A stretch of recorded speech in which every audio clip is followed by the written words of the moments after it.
وليه والصلاة والسلام على نبيه أما بعد فأعوذ بالله من الشيطان الرجيم بسم الله الرحمن الرحيم اهدنا الصراط المستقيم صراط الذين أنعمت عليهم صدق الله العظيم إن الله وملائكته يصلون على النبي يا أيها الذين آمنوا صلوا عليه وسلموا تسليما اللهم صل على سيدنا ومولانا محمد معدن الجود والكرم وآله وأصحابه وبارك وسلم صلاة وسلام عليك يا رسول الله صلی اللہ تعالیٰ علیہ وسلم۔ سامعین کرام و رفیقان گرامی، کبھی میں یہ نہیں کہتا کہ آپ لوگ آ کر بیٹھ جائیں،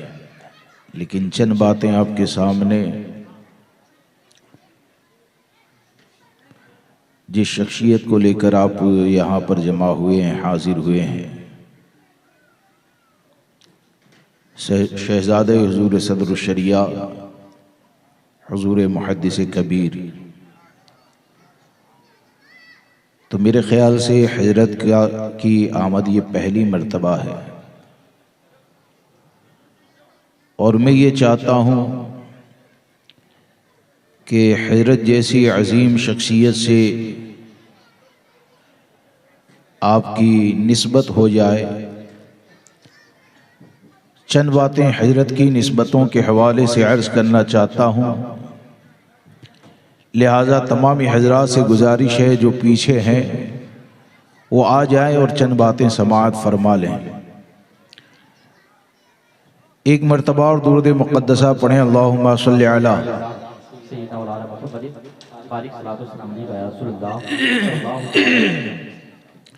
اللہم صلی وسلم معدن الجود والکرم وآلہ وبارک وسلم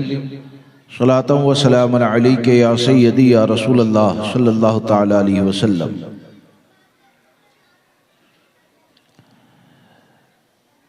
سامعین کرام و رفیقان گرامی، آپ اور ہم یہ اچھی طرح جانتے ہیں کہ امام اہل سنت سرکار سیدی اعلیٰ حضرت فاضل بریلوی رضی اللہ تبارک و تعالیٰ عنہ کا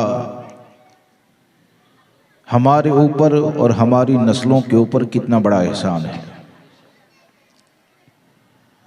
اور بارہا آپ اس چیز کو سماعت کرتے رہتے ہیں، اور حقیقت یہ ہے کہ آج ہم لوگ جو ہیں وہ علم کے معاملے میں امام احمد رضا کا صدقہ ہی کھاتے ہیں۔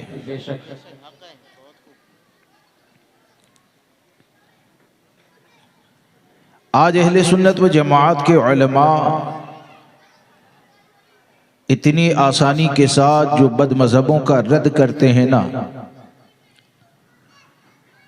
تو یہ رد کرنے کا جو خزانہ دینے والی کوئی ذات ہے تو اس ذات کو امام احمد رضا کہا جاتا ہے،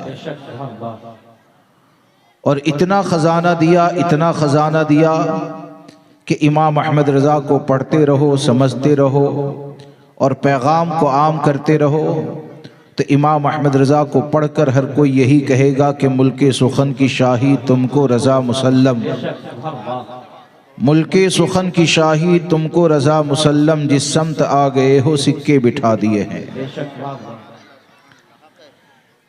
اب یہاں پر سوال یہ پیدا ہوتا ہے کہ سرکار سیدی اعلیٰ حضرت فاضل بریلوی رضی اللہ تبارک و تعالیٰ نے جو دینی خدمت کو انجام دیا، فتنوں کا مقابلہ کیا، آپ نے اپنی تحریر کے ذریعے لوگوں کے ایمان اور عقیدے کی حفاظت فرمائی، تو آپ نے سفر بہت کم کیے، زیادہ تر آپ کا وقت بریلی شریف میں گزرا۔ امام احمد رضا فاضل بریلوی رضی اللہ تبارک و تعالیٰ نے اپنی بارگاہ سے ایسے افراد کو پیدا کیا کہ کسی کو زمانہ صدر الشریعہ کے نام سے یاد کرتا ہے، کسی کو مفتی اعظم کے نام سے یاد کرتا ہے، کسی کو حجت الاسلام کے نام سے یاد کرتا ہے، کسی کو شیر بے شے اہل سنت کے نام سے یاد کرتا ہے، کسی کو برہان ملت کے نام سے یاد کرتا ہے۔ اور یہ وہ افراد ہیں کہ امام احمد رضا نے علم و فضل کے وہ کوہ ہمالا پیدا کیے کہ حقیقت یہ ہے اور زمانہ اس بات پر شاہد ہے کہ یہ وہ شخصیتیں ہیں کہ جس جگہ پر بھی جا کر کھڑی ہو جائے تو وہ کاغذ پہ لکھی ہوئی سند کی محتاج نہیں ہوتی تھی، بلکہ ایسا معاملہ تھا کہ جس جگہ پر جا کر اپنی زبان کو کھول دے حقانیت کی دلیل ان کی ذات ہوا کرتی تھی۔ یہ افراد امام احمد رضا فاضل بریلوی رضی اللہ تبارک و تعالیٰ نے پیدا کیے۔ اب آپ دیکھیں کہ آج ہمارے درمیان جو شخصیت تشریف فرما ہے، ان قریب ابھی تشریف لائیں گے، وہ ذات کون ہے؟ حضور سرکار سیدی اعلیٰ حضرت کے سب سے چہیتے خلیفہ، سب سے چہیتے خلیفہ، احب الخلفاء، حضور صدر الشریعہ علیہ رحمت و رضوان کے شہزادے، یہ حضور محدث کبیر ہے۔ اور حضور صدر الشریعہ کا احسان یہ ہمارے اوپر، آپ کے اوپر کتنا بڑا ہے یہ ہر کوئی جانتا ہے۔ آپ کسی بھی مسجد کے اندر چلے جائیں، آپ کو شاید ہی کوئی امام ایسا ملے گا جس کے پاس بہار شریعت کا نسخہ نہ ملتا ہو۔ اور یہ حضور صدر الشریعہ کا احسان ہم سنیوں پر اتنا بڑا ہے کہ امام احمد رضا کی بارگاہ سے تربیت حاصل کرنے والی اس ذات نے ہمارے اتنے بڑے مسائل کو حل کر دیا۔ آج آپ دیکھتے ہیں کہ دنیا کے اندر آپ کو کوئی فائدے کا ذریعہ بن جائے، آپ اس کا احسان مانتے ہیں۔ آپ کا کام کسی کے ذریعے نکل جائے، آپ اس کا احسان مانتے ہیں۔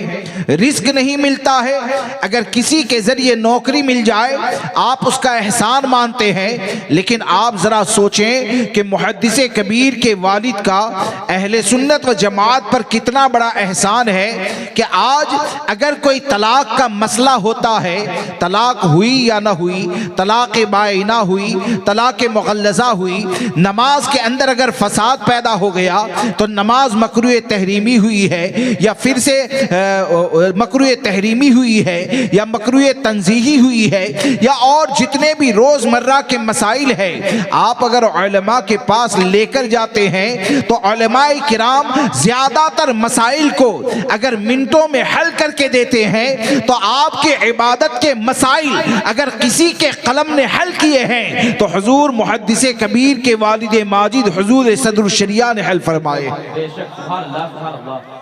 یہ حضور صدر الشریعہ کا اہل سنت و جماعت پر احسان ہے۔ اور پھر یہ شاید آپ جانتے ہوں گے، کنز الایمان کا نام تو سنا ہے نا، ایمان کا خزانہ، کنز الایمان کا نام تو سنا ہے۔ یہ کنز الایمان جو ہم تک پہنچا تو یہ کس کی کوششوں کا نتیجہ ہے؟ یہ حضور صدر الشریعہ علیہ رحمت و رضوان کی کوششوں کا نتیجہ ہے۔ اور جہاں تک میں نے سنا، کاغذ بھی حضور صدر الشریعہ کا، قلم بھی اور دوات بھی حضور صدر الشریعہ کی۔ حضور صدر الشریعہ قرآن مقدس کی تلاوت کرتے جاتے، امام احمد رضا فاضل بریلوی یہ ترجمہ لکھواتے جاتے، اور اس طور پر حضور صدر الشریعہ کے ذریعے امام احمد رضا کا ترجمہ یہ اہل سنت و جماعت تک پہنچا، جو یقیناً ایمان کا خزانہ ہے، ایمان کی سلامتی کا ذریعہ ہے۔ اب آپ دیکھیں کہ اعلیٰ حضرت، آپ دیکھیں کہ اعلیٰ حضرت فاضل بریلوی رضی اللہ تبارک و تعالیٰ جب بہت ہی کم باہر نکلے تو آخر فکر رضا عام کیسے ہوئی؟ تو مجھے یہ سمجھ میں آتا ہے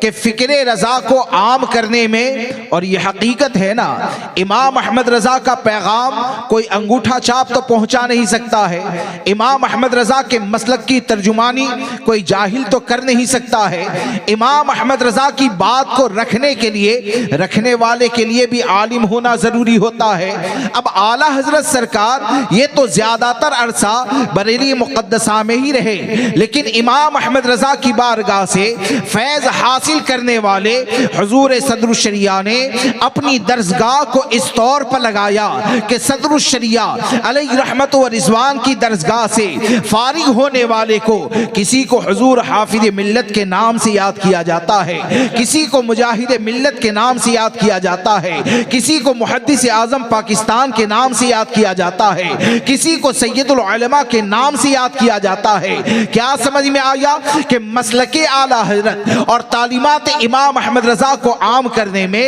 حضور محدث کبیر کے والد ماجد کا اتنا بڑا کردار ہے کہ آپ نے دورے نہ کیے بلکہ ایک جگہ پر بیٹھ کر اس طور پر درسگاہ کو لگایا کہ اپنی درسگاہ سے آپ قوم کو مناظر بھی دیتے ہیں جو لوگوں کے ایمان و عقیدے کی حفاظت کرتے ہیں، آپ قوم کو مدرس بھی دیتے ہیں جہاں سے علماء اور محدثین بھی پیدا ہوتے ہیں، آپ قوم کو مصنف بھی دیتے ہیں جو تحریر کے ذریعے لوگوں کے ایمان و عقیدے کی اصلاح کرتے ہیں۔ یعنی حضور صدر الشریعہ کا یہ کارنامہ اتنا بڑا ہے کہ آپ حضور اعلیٰ حضرت فاضل بریلوی رضی اللہ تبارک و تعالیٰ عنہ کی زندگی اور اس کے بعد امام احمد رضا کا پیغام جو لوگوں تک پہنچا تو یہ علماء کے ذریعے پہنچا، اور سب اس بات کو مانتے ہیں کہ سب سے زیادہ یعنی بالواسطہ یا بلا واسطہ اگر آپ کو ہندوستان، پاکستان اور دنیا کے بیشتر حصوں میں اگر اہل سنت و جماعت کے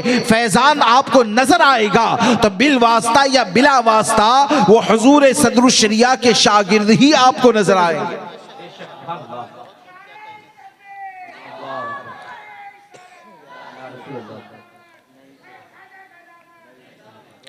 یہ حضور صدر الشریعہ علیہ رحمت و رضوان کے شاگرد ہی نظر آئیں گے۔ آپ دو کا صرف ذکر دیکھیں، دو کا ذکر ہندوستان میں حضور حافظ ملت اور پاکستان میں محدث اعظم پاکستان۔ ہندوستان میں یہاں تک کہ شیر بے شے اہل سنت وہ بھی حضور صدر الشریعہ کے شاگرد، شیر بے شے اہل سنت وہ بھی حضور صدر الشریعہ کے شاگرد۔ یعنی آج تک جو بے شمار مناظرے ہوئے، بے شمار مناظرے ہوئے اور اہل سنت و جماعت کے لوگوں کے ایمان اور عقیدے کی حفاظت جس نے کی نا تو وہ حضور صدر الشریعہ کی درسگاہ کا تربیت یافتہ ہے۔ یہ حضور صدر الشریعہ علیہ رحمت و رضوان کا اہل سنت و جماعت پر احسان ہے۔ اب آپ دیکھیں کہ آپ کی درسگاہ سے مجاہد ملت جو پیدا ہوئے تو مجاہد ملت علی رحمت و رضوان کو کون نہیں جانتا ہے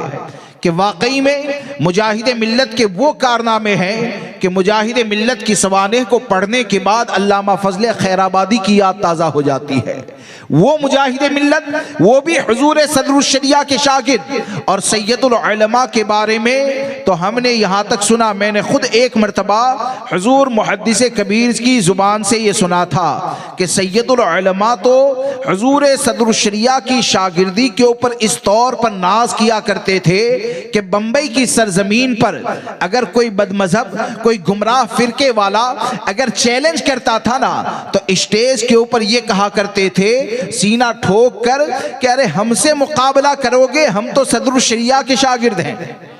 سید العلماء یہ فرماتے تھے ہم سے مقابلہ کرو گے، ارے ہم وہ ہیں جنہوں نے علم حاصل کیا ہے تو صدر شریعت کی بارگاہ میں رہ کر حاصل کیا ہے۔ تو یہ احسان ماننے والے شاگرد تھے جو اپنے زمانے میں بہت بڑی شخصیتیں ہیں، بلکہ اگر دیکھا جائے تو آپ کے سامنے ایک لمبی لسٹ اگر رکھی جائے تو جتنے بھی شاگرد ہیں تقریباً سب کا آج کے وقت میں اولیاء کرام کے اندر شمار ہوتا ہے۔ یعنی صدر الشریعہ نے ظاہر کی بھی تربیت فرمائی، باطن کی بھی تربیت فرمائی، اور حضور حافظ ملت رحمت اللہ تعالی علیہ آپ کی بارگاہ سے پیدا ہوئے۔ اب آپ سوچیں کہ حضور حافظ ملت کے بارے میں جب یہ کہا جاتا ہے کہ جس نے پیدا کیے کیے کتنے لال و گوہر، جس نے پیدا کیے کتنے لال و گوہر، حافظ دین و ملت پہ لاکھوں سلام، جس کا شاگرد اتنا کمال والا کہ ہزاروں لاکھوں لال و گوہر کو پیدا کر دیا ہے، تو آپ سوچے وہ پیدا کرنے والا صدر شریعت وہ کتنا کمال والا ہوگا، وہ کتنا بلند رتبے والا ہوگا۔ اس لیے دوستو اس بات کو یاد رکھ کے چلیں کہ یہ آپ لوگوں کی خوش نصیبی ہے کہ آج آپ کی سرزمین کے اوپر جانشین حضور صدر الشریعت، خلیفہ مفتی اعظم ہند، خلیفہ حضور حافظ ملت، خلیفہ حضور مجاہد ملت، ممتاز الفقہاء حضرت علامہ مفتی ضیاء المصطفیٰ صاحب قبلہ قادری رضوی امجدی، یہ آپ لوگوں کے درمیان تشریف فرما ہے۔ اب آپ دیکھیں کہ حضور محدث کبیر مدظ اللہ العالی ان کی شخصیت کیا ہے اور ان کے اوپر بزرگوں کا اعتماد کتنا رہا، کہ سب سے پہلی چیز تو یہ کہ حضور محدث کبیر جب بچپن میں اپنے والد ماجد کے پاس تعلیم حاصل کرتے تھے ابتدا کی، تو آپ نے ایک سوال کیا تھا، اس سوال کو سن کر حضور صدر الشریعہ کی نگاہ ولایت نے دیکھ لیا تھا اور آپ نے ارشاد فرمایا تھا یہ میرا بیٹا اپنے زمانے کا بڑا عالم بنے گا، یہ میرا بیٹا اپنے زمانے کا بڑا عالم بنے گا۔ اور حضور محدث کبیر کی صلاحیت اور آپ کی قابلیت اتنی زیادہ کہ حضور حافظ ملت نے ایک مرتبہ کہا تھا کہ کئی بچوں کو پڑھانے میں مجھے وہ خوشی محسوس نہیں ہوتی ہے جو اکیلے ضیاء المصطفیٰ کو پڑھانے میں محسوس ہوتی ہے۔ کئی بچوں یا 100 بچوں کا ذکر ہے کہ 100 بچے جب میرے پاس پڑھتے ہیں نا تو ان کو پڑھانے کے بعد مجھے وہ خوشی محسوس نہیں ہوتی ہے جو اکیلے ضیاء المصطفیٰ کو پڑھانے کے بعد خوشی محسوس ہوتی ہے۔ اور آپ حضور محدث کبیر سے اتنی زیادہ محبت فرماتے تھے،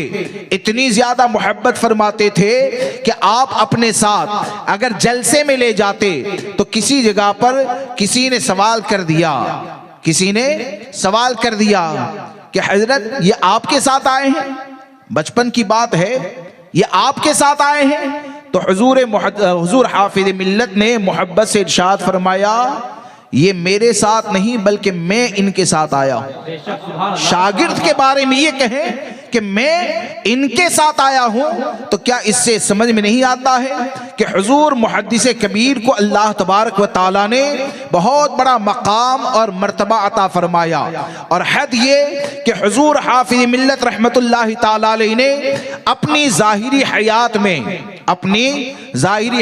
میں اپنی کتابیں حضور محدث کبیر کے حوالے فرمائی۔ الجامعۃ الاشرفیہ میں اپنی ظاہری حیات میں اپنی کتابیں حضور محدث کبیر کے حوالے فرمائی، یہاں تک کہ جب حضور حافظ ملت نہ ہوتے تو ان کی جگہ پر بخاری شریف کا درس یہ حضور محدث کبیر دیا کرتے تھے۔ تو حضور محدث کبیر نے پہلے تو انکار کیا کہ حضور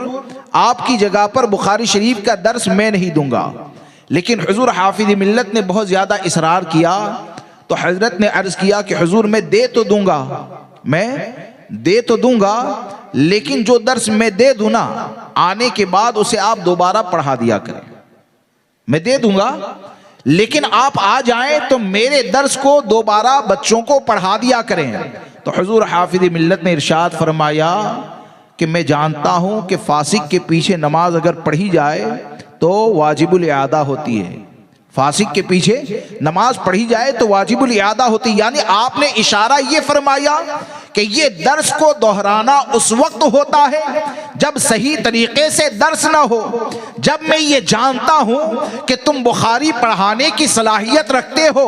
تو درس کو دہرانے کی کوئی ضرورت نہیں ہے۔ اب آپ ذرا دیکھیں کہ حضور حافظ ملت جیسا محدث اپنے وقت میں یہ کہتا ہے کہ میری جگہ پر اگر یہ بخاری کا درس دیتے ہیں تو یہ درس دینے کے بعد اس کو دہرانے کی ضرورت نہیں ہے، یعنی حضور محدث کبیر کے علم حدیث کے اوپر حضور محدث کبیر کی صلاحیت کے اوپر حضور حافظ ملت کو مکمل اعتماد تھا، اور جب ان بڑوں نے حضور محدث کبیر کے اوپر اتنا زیادہ اعتماد کیا، اور صرف اعتماد نہیں بلکہ ہماری زندگی نے دیکھا، لوگوں نے یہ دیکھا کہ حضور محدث کبیر کی عمر تقریباً 88 سال کی ہو چکی ہے، لیکن پوری زندگی بچپن سے لے کر آج تک اگر آپ ڈھونڈیں گے تو خانوادہ اعلیٰ حضرت کے اوپر، مسلک رضا کے اوپر ایسے بے لوث قربانی دینے والا بغیر کسی مبالغہ کے محدث کبیر کی طرف تم کو دنیا میں نظر نہ آئے گا۔ محدث کبیر نے جو قربانیاں دی ہے، پوری 88 سال کی زندگی کو دیکھیں، پوری زندگی امام احمد رضا کی تعلیمات کو عام کرتے رہے، لوگوں تک پہنچاتے رہے۔ لہذا دوستو، ہم پر لازم یہ ہے کہ اللہ تبارک و تعالیٰ نے یہ نعمت عطا فرمائی ہے تو اللہ تبارک و تعالیٰ کا احسان مانے اور ان کے دامن کرم سے وابستہ ہو جائیے۔ ایک مرتبہ درود پاک پڑھ لیجئے۔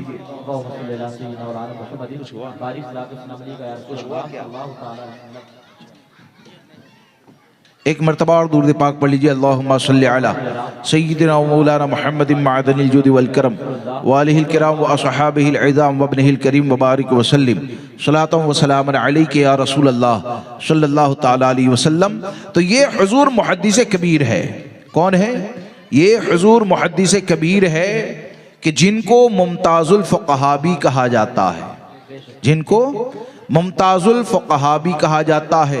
سلطان الاساتذہ بھی کہا جاتا ہے، سلطان المناظرین بھی کہا جاتا ہے۔ اور ایسے نہیں کہ آج کے لوگوں کا انتخاب ہو، حضور محدث کبیر ختم بخاری شریف اس وقت بھی کرواتے تھے۔ مصنف قانون شریعت حضرت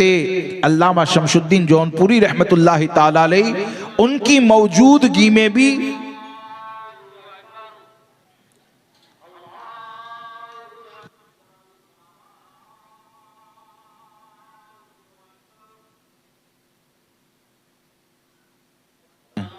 دیوبندی کی ہے تو چلے نا، چلے کیا، بولنا ہی چاہیے۔ نعرے تکبیر، نعرے رسالت، مسلک اعلیٰ حضرت، مسلک اعلیٰ حضرت، نعرے تکبیر، نعرے رسالت۔ کیا وہ پیچھے سے کیا اشارہ کر رہے ہیں؟ ایک مرتبہ درود پاک پڑھ لیجئے۔ اللہم صلی علی سیدنا، وہ کیا کان میں انگلیاں ڈال رہا ہے؟ اللہم صلی وسلم معدن الجود والکرم وآلہ وبارک وسلم صلی اللہ تعالی علیہ وسلم۔ اذان جو ہے وہ سنی کی ہی ہوتی ہے، اس بات کو یاد رکھ کے چلے۔ تو میں کیا عرض کر رہا تھا، حضور محدث کبیر مد ظلہ العالی، ایسا نہیں کہ آج کے زمانے کی بات، اس زمانے میں بڑوں نے آپ کے اوپر اعتماد فرمایا، اس زمانے میں بڑوں نے آپ پر اعتماد فرمایا، اور اعتماد کتنا زیادہ، حضور مجاہد ملت رحمت اللہ تعالی علیہ، حضور مجاہد ملت رحمت اللہ تعالی علیہ کہ آپ کی ذات یہ محتاج تعارف نہیں ہے، رئیس اعظم اڑیسہ تھے، حضور صدر الشریعہ کے شاگرد تھے، اور ایسے مجاہدانہ آپ کے کارنامے کہ آپ حج کے لیے تشریف لے گئے تھے، حج کے لیے آپ تشریف لے گئے تھے تو ادھر نزدیوں کی دیوبندیوں کی جماعت چل رہی ہے، اور حضور مجاہد ملت رحمت اللہ تعالی علیہ پیچھے لاٹھی لے کے ایسے گھوم رہے ہیں، لاٹھی لے کے ایسے گھوم رہے ہیں۔ کسی نے کہا کہ حضرت نماز تو ان کے پیچھے نہیں پڑھنی ہے، لیکن یہ کہ آپ کو دیکھیں گے تو یہ پریشان کریں گے۔ تو بولے کہ میں چاہتا یہ ہوں کہ یہ مجھ سے سوال کریں کہ کیوں نماز نہیں پڑھتے، تاکہ میں ان سے مناظرہ کروں۔ یعنی ایسے مجاہد تھے، واقعی میں مجاہد ملت رحمت اللہ تعالی علیہ کی ذات یہ ایسی ذات تھی۔ یہ کیا بار بار ہو رہا ہے؟ بیٹھے ہیں تو بیٹھنے دیں، کیا کر رہے ہیں؟ بار بار آگے آ جائیے بھائی، ایک دم آگے آ جائیں، جو جہاں بیٹھا ہے بیٹھے رہنے دیں۔ درود پاک پڑھیں۔ اللہم صلی علی سیدنا و مولانا محمد معدن الجود والکرم وآلہ الکرام واصحابہ العظام وابنہ الکریم وبارک وسلم صلاۃ و سلام علیک یا رسول اللہ صلی اللہ تعالی علیہ وسلم۔ تو مجاہد ملت رحمت اللہ تعالی علیہ نے بجریہ کی سرزمین کے اوپر جب غیر مقلدوں سے مناظرہ ہونا تھا، غیر مقلد نام نہاد اہل حدیث، ان سے جب مناظرہ ہونا تھا نا، تو مجاہد ملت جیسے ولی کامل کی نگاہ اگر کسی کا انتخاب اس مناظرے کے لیے کرتی ہے تو اس ذات کو حضور محدث کبیر کہا جاتا ہے۔ اور حضور محدث کبیر نے وہ مناظرہ جو فرمایا نا، تو وہ مناظرہ آج کتابی شکل میں شائع ہو چکا ہے۔ حضرت کا علمی مقام کیا ہے، معرکہ حق و باطل، اس کا ایک مرتبہ مطالعہ کر لیں تو آپ کو یہ نظر آئے گا کہ محدث کبیر وہ ہیں کہ اہل حدیث سے ایک سوال کیا تھا کہ عبادت کہتے کسے ہیں، اس کی تعریف کرو۔ ہاں، عبادت کہتے کسے ہیں، اس کی تعریف کرو۔ اور سات مرتبہ تعریف کرنے کے بعد بھی وہ یہ نہیں بتا پایا کہ عبادت کہتے کسے ہیں۔ عبادت وہ جیسے ہی کوئی تعریف لکھ کے دیتا، حضرت اس کے اوپر سوال کر دیتے، پھر وہ دوسری تعریف لکھ کر دیتا، حضرت پھر اس پر سوال قائم کرتے، وہ تیسری تعریف لکھ کر دیتا۔ تو یہ حضور محدث کبیر ہیں کہ جن کے اوپر، کیونکہ مناظرے کے اندر ایسا نہیں ہوتا ہے کہ کسی کا بھی انتخاب کر لیا جائے، کیونکہ مناظرہ وہ میدان ہے کہ جہاں پر لاکھوں لوگوں کا ایمان اور عقیدہ داؤ پر لگا ہوا ہے۔ آج مجھ سے کہیں دیوبندیوں کا رد کریں، ہم رد کر دیں گے، لیکن یہ کہ ہم سے کہیں کہ اسٹیج پہ آ کر آپ کو مناظرہ کرنا ہے تو یہ تھوڑی سوچیں گے چلو جا کر بیٹھ جاتے ہیں مناظرہ کر لیتے ہیں۔ مناظرے کی جب بھی بات آئے گی تو وہاں پر لوگوں کے ایمان اور عقیدے کا سوال ہوتا ہے، تو ہماری نظریں اگر اٹھتی ہے تو حضور محدث کبیر کی طرف اٹھتی ہے۔ تو یہ حقیقت ہے۔ اب آپ سوچیں کہ جہاں پر ہزاروں لوگوں کا ایمان اور عقیدہ داؤ پر لگا ہو، اور ایسے وقت میں سنیوں کے ایمان کی حفاظت کرنی ہے، تو اس حفاظت کرنے کے لیے حضور مجاہد ملت نے اگر کسی محافظ کا انتخاب کیا تو اس حفاظت کرنے والے کو محدث کبیر کہا جاتا ہے۔ اس حفاظت کرنے والے کو محدث کبیر کہا جاتا ہے۔ اب آپ دیکھیں کہ حضور محدث کبیر مد ظلہ العالی، اللہ تبارک و تعالی نے آپ کو بہت سی خوبیاں اور بہت سے کمالات عطا فرمائے، بہت سی خوبیاں اور بہت سے کمالات عطا فرمائے۔ اور میں تو یہ کہتا ہوں کہ حضور حافظ ملت کے اگر سچے جانشین ہے، اور حضور حافظ ملت کی امانتوں کے امین اگر کوئی ہے تو وہ کوئی اور نہیں، چاہے ان کا خاندان کا دعویٰ کریں، حقیقت میں حضور حافظ ملت کے امانتوں کے امین اگر کوئی ہے تو وہ حضور محدث کبیر ہے۔ کیوں کہ حضور حافظ ملت آپ سے بہت زیادہ محبت فرماتے تھے، اور محبت کرنے کے ساتھ شاید ابھی بھی وہ لوگ زندہ ہو کہ جن کے سامنے حضور حافظ ملت نے محدث کبیر کو سینے سے لگا کر یہ کہا تھا، کیونکہ حضور حافظ ملت کے استاد صدر الشریعہ جو محدث کبیر کے والد ماجد ہیں، اور آپ کے پاس حضور حافظ ملت کے پاس آپ نے تعلیم حاصل کی، تو حضور حافظ ملت نے جب ان کی فراغت ہو گئی تو ایک ولی نے اپنے سینے سے لگا کر یہ کہا تھا کہ میں نے جو کچھ تمہارے والد ماجد حضور صدر الشریعہ سے حاصل کیا وہ سب میں نے ضیاء المصطفیٰ کو عطا کیا، وہ سب میں نے ضیاء المصطفیٰ کو عطا کیا۔ اور ایک ولی جب سینے سے لگا کر یہ کہتا ہے جس کی ولایت یہ سب کو مسلم ہے، تو اس سے کیا سمجھ میں آیا کہ حضور صدر الشریعہ کا جو کچھ بھی فیضان حضور حافظ ملت کے پاس تھا، حضور صدر الشریعہ کی جو کچھ بھی امانت حضور حافظ ملت کے پاس تھی، حضور حافظ ملت نے وہ تمام امانتیں اگر کسی ایک کے سینے میں اڈیل دی ہے تو اس سینے والے کو محدث کبیر کہا جاتا ہے، محدث کبیر کہا جاتا ہے۔ لہذا دوستو آپ کے لیے یہ بڑی خوش نصیبی کی بات ہے کہ حضور محدث کبیر جیسی ذات یہ آپ لوگوں کے درمیان موجود ہے۔ حضور محدث کبیر کا علم اور آپ کا فضل میں نے زمانے طالب علمی میں اور یہ کہیے کہ میں نے اپنی زندگی میں صرف ایک خطیب ایسا دیکھا، صرف ایک خطیب، اور ایک بار نہیں، حضرت کے اس زمانے میں پروگرام ہوتے تھے بیانات، تو باقاعدہ طور پر دیوبندی، وہابی، غیر مقلد، دوسرے باطل فرقے والے،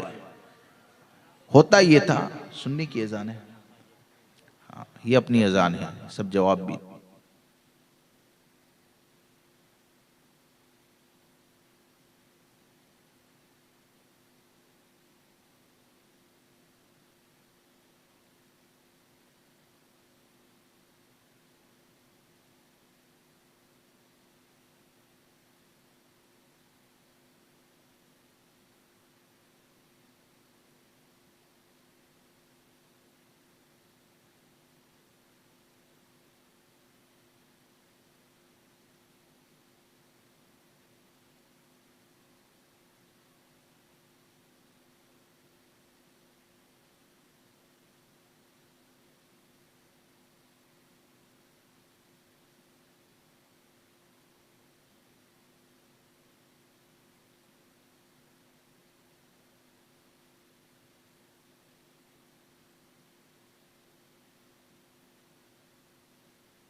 اللہم صلی علی سیدنا و مولانا محمد معدن الجود والکرم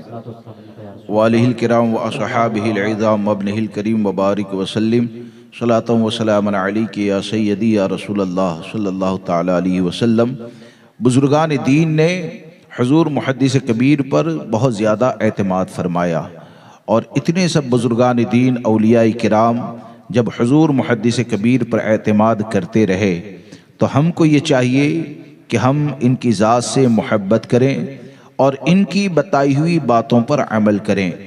آپ دیکھیے کہ کسی کو بھی راضی کرنے کا طریقہ کیا ہوتا ہے۔ حضور حافظ ملت کا جو طریقہ تھا وہ آپ کو حضور محدث کبیر میں نظر آئے گا، جیسے کہ حضور حافظ ملت کا طرِ امتیاز یہ تھا، اور وہاں کے دستور میں بھی لکھا ہوا ہے، اگرچہ بعض لوگ اب دکھانے کے لیے تیار نہ ہو، لیکن میں نے خود دیکھا ہے کہ حضور حافظ ملت نے الجامعۃ الاشرفیہ کا جو دستور بنایا تھا اس کے اندر صاف طور پر لکھا تھا کہ یہ ادارہ اصول و فروع میں تعلیمات امام احمد رضا کا پابند رہے گا، یعنی امام احمد رضا کی جو تعلیمات ہے نا اسی تعلیمات کے اوپر عمل کرنا، اس ادارے کا قانون یہ حضور حافظ ملت نے بنایا تھا۔ اور حضور حافظ ملت رحمت اللہ تعالی علیہ یہ تو بد مذہبوں سے اتنی زیادہ نفرت کرتے تھے، تسلف فی الدین کا معاملہ یہ تھا کہ آپ کو ایک جگہ پر جب دعوت دی گئی تو آپ دعوت کھانے کے لیے پہنچے تو وہاں پر ایک بد مذہب کو آپ نے دیکھا اور دیکھ کر پہچان لیا، اور دیکھ کر جب پہچان لیا تو حضور حافظ ملت نے وہاں پر کھانے سے انکار فرما دیا، اور آپ فرماتے ہیں کہ جس دسترخوان کے اوپر ایک بد مذہب بیٹھا ہے میں اس کے ساتھ کیسے کھانا کھا سکتا ہوں؟ یا تو اس کو نکالیں اور اس گناہ سے توبہ کریں۔ یعنی آپ کا تسلب یہ تھا کہ آپ بد مذہبوں سے اتنی زیادہ نفرت کیا کرتے تھے، اور وہ چیز آپ کو نظر آئے گی تو وہ حضور محدث کبیر میں نظر آئے گی۔ لہذا دوستو اس بات کو یاد رکھ کے چلیں کہ محدث کبیر مد ظلہ العالی وہ شخصیت ہے کہ ہزاروں طوفانوں کے درمیان بھی ہمیشہ حق کے اوپر قائم رہے، مخالفت کی کبھی پرواہ نہ کی، بلکہ آپ نے اپنا فرض منصبی اس طور پر ادا کیا کہ لوگ چاہے گالی دیں، لوگ چاہے مخالفت کریں، لوگ چاہے کچھ بھی کہتے رہیں، حضور محدث کبیر نے ہمیشہ عمل کیا تو اسی بات پر عمل کیا کہ جب امام الانبیاء صلی اللہ تعالی علیہ وسلم نے یہ تعلیم دی کہ اذا ظہرت الفتن او قال البدع ولم يظہر العالم علمه فعلیہ لعنت اللہ والملائکۃ والناس اجمعین، کہ جب فتنے ظاہر ہو، گمراہیت پھیلنے لگے، اور ایسے وقت میں اگر عالم اپنے علم کو چھپاتا ہے تو اس کے اوپر اللہ کی لعنت ہے، فرشتوں کی لعنت ہے، تمام لوگوں کی لعنت ہے، ایسے عالم کے فرائض کو اور نوافل کو قبول نہیں کیا جاتا ہے۔ اب آپ دیکھیں کہ حضور محدث کبیر نے فتنوں کا کس طور پر مقابلہ کیا۔ مثال کے طور پر جب طاہر الپادری کا فتنہ ابتدا کے اندر پیدا ہوا تھا تو اس وقت بہت سے لوگ یہ کہتے تھے کہ اس کی مخالفت کرنے کی ضرورت نہیں ہے، اس کے بیانوں کے ذریعے تو سنیوں کو بہت سے فائدے ہوتے ہیں، اس کی مخالفت نہیں کرنی چاہیے۔ لیکن ایسے وقت میں اگر کسی نے مناظرے کا چیلنج دے کر اس سے مناظرہ کرنے کے لیے پہنچے اور یہ کہا کہ سب باتیں بعد میں کرنا، پہلے تم یہ ثابت کرو کہ تم ایمان والے ہو، تو یہ مناظرے میں پہنچنے والی ذات کو محدث کبیر کہا جاتا ہے۔ محدث کبیر نے یہ نہیں سوچا کہ ہندوستان والے مانیں گے یا نہیں مانیں گے، پاکستان والے مانیں گے یا نہیں مانیں گے، میرے چاہنے والوں کی تعداد کم ہو جائے گی، یہ حضور محدث کبیر نے کبھی نہیں سوچا، بلکہ حضور محدث کبیر کل کے رضا بن کر پوری زندگی کی آپ کے واعظ و نصیحت کو سنیں گے تو یہی نظر آئے گا کہ محدث کبیر نے کل کے رضا بن کر زندگی اس طور پر گزاری کہ جہاں کہیں فتنہ پیدا ہوا، جہاں کہیں گمراہیت نے جنم لیا، تو محدث کبیر کی زبان سے اگر آپ کو نکلتا ہوا نظر آئے گا تو آپ کے خطاب کو سن کر یہی نظر آئے گا کہ کل کے رضا میں سے ایک کل کے رضا محدث کبیر کو کہا جاتا ہے، اور ہر جگہ آپ کا طرح امتیاز یہی رہا کہ آپ کو خطاب کو سن کر یہی کہیں گے کہ کل کے رضا ہے، خنجر خوخار برقبار، آدھا سے کہہ دو خیر منائے نشر کرے۔ نعرے رسالت، مسلک اعلیٰ حضرت، مسلک اعلیٰ حضرت، وارث حافظ ملت، امانت حافظ ملت، شہزادہ صدر الشریعہ، نعرہ تکبیر، نعرہ رسالت۔ یہ حضور محدث کبیر ہے کہ ہمیشہ لوگوں کے ایمان اور عقیدے کی اصلاح کی کوشش کرتے رہے، اور میں یہ عرض کر رہا تھا کہ میں نے اپنی زندگی میں ایسا خطیب نہیں دیکھا۔ میں تقریباً 1997 سے 2004 تک کی میں بات کرتا ہوں کہ مبارک پور ہے، گوسی ہے، ادھر کے علاقے، اور بڑے بڑے دیوبندیوں کے کہے جانے والے پائے جاتے ہیں، تو حضرت کا جب خطاب ہوتا تھا نا،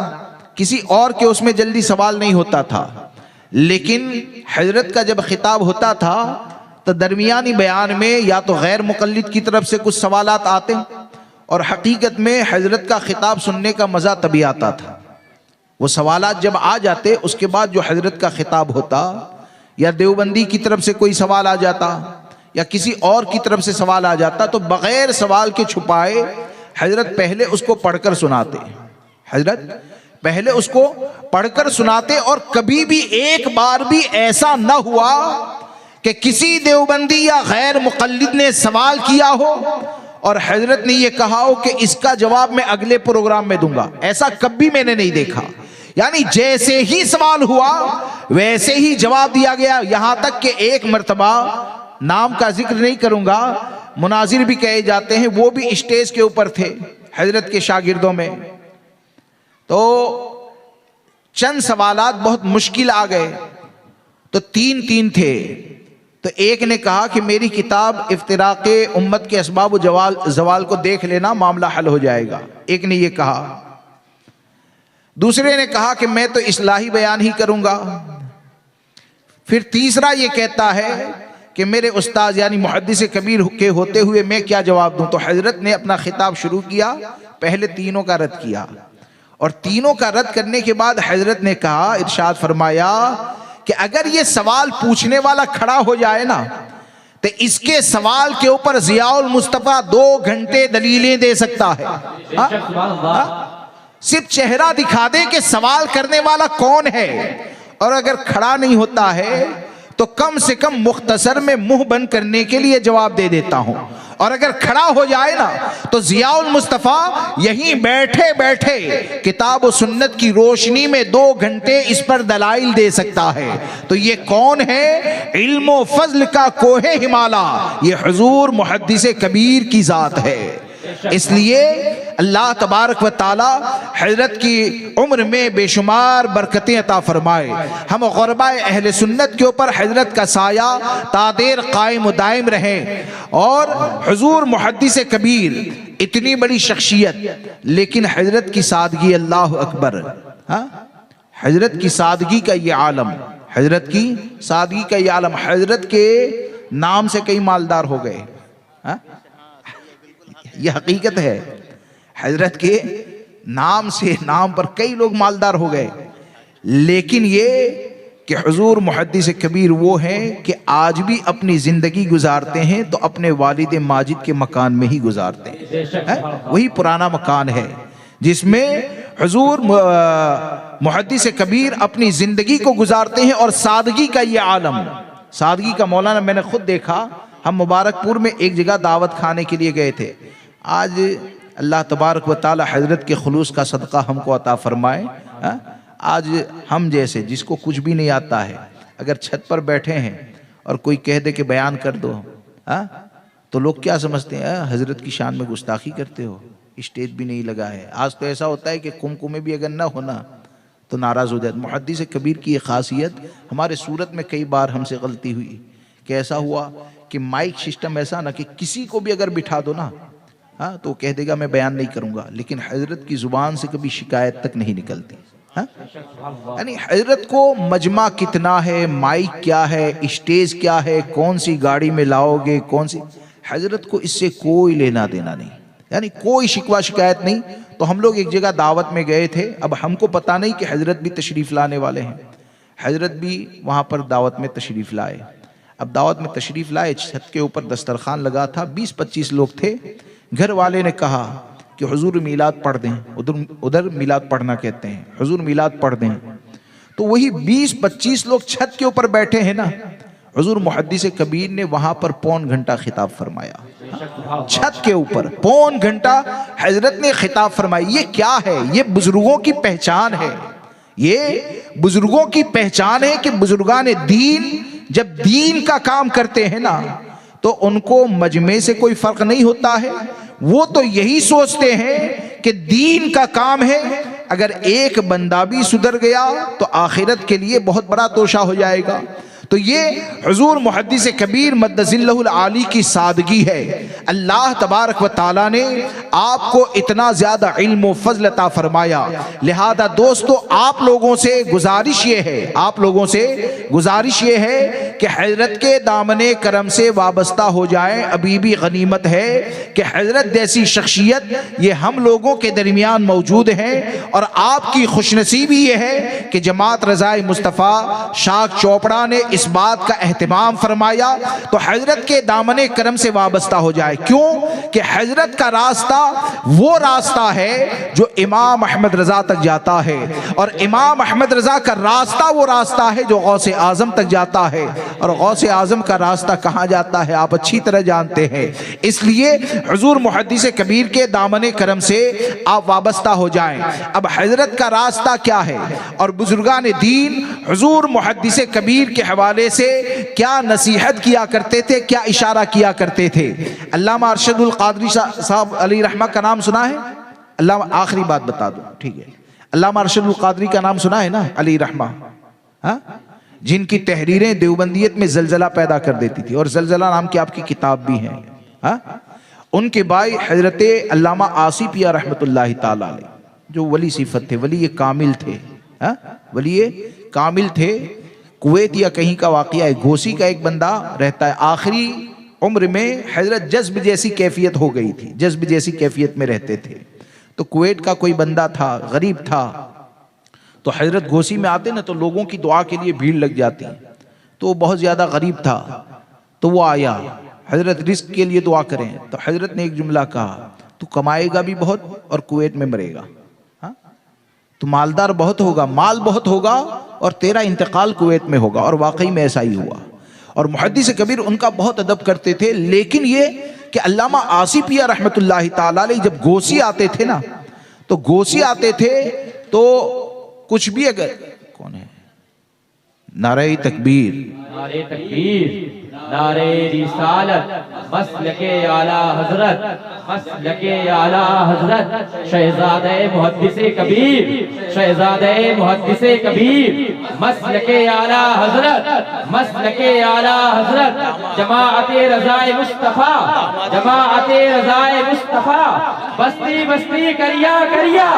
بستی بستی کریا کریا، داماد حضور محدث کبیر، داماد حضور محدث کبیر، نعرہ تکبیر، نعرہ رسالت، مسلک اعلی حضرت، مسلک اعلی حضرت، نعرہ تکبیر، نعرہ رسالت، شہزادہ محدث کبیر، داماد محدث کبیر، نعرہ تکبیر، نعرہ رسالت۔